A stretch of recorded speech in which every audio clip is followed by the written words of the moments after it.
اکبر.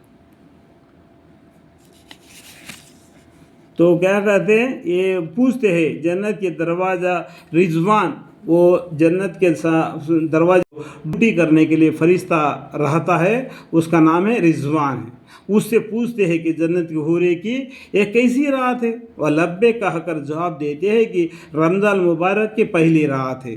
جنت کے دروازے محمد صلی اللہ علیہ وسلم کی امت کے لیے آج کھول دیے گئے. الحمدللہ رب العالمین.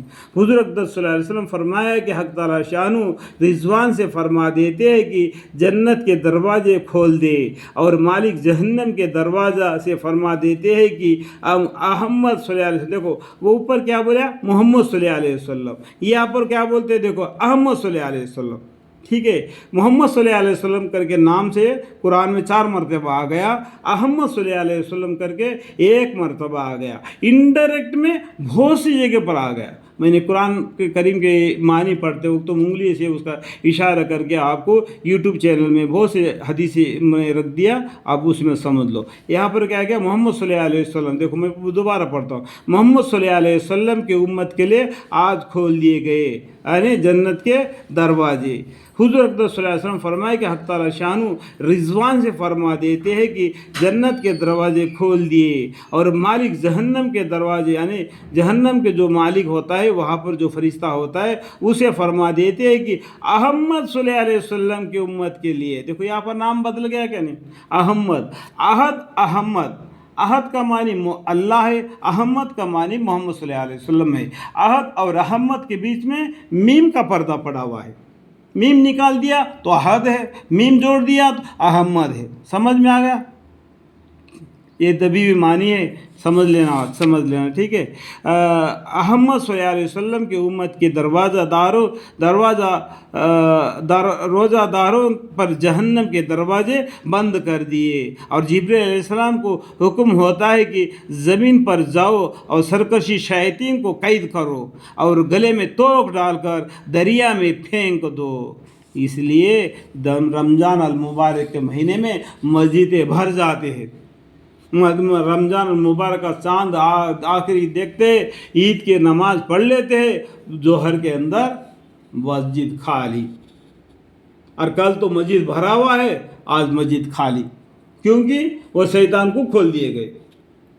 یہاں بھی ابھی رمضان المبارک میں شیطان کو باندھ کے دریا میں پھینک دیے گئے, تو لوگ مسجد کی طرف داخل ہو گئے, اور رمضان ہو گیا ان کو کھول دیے.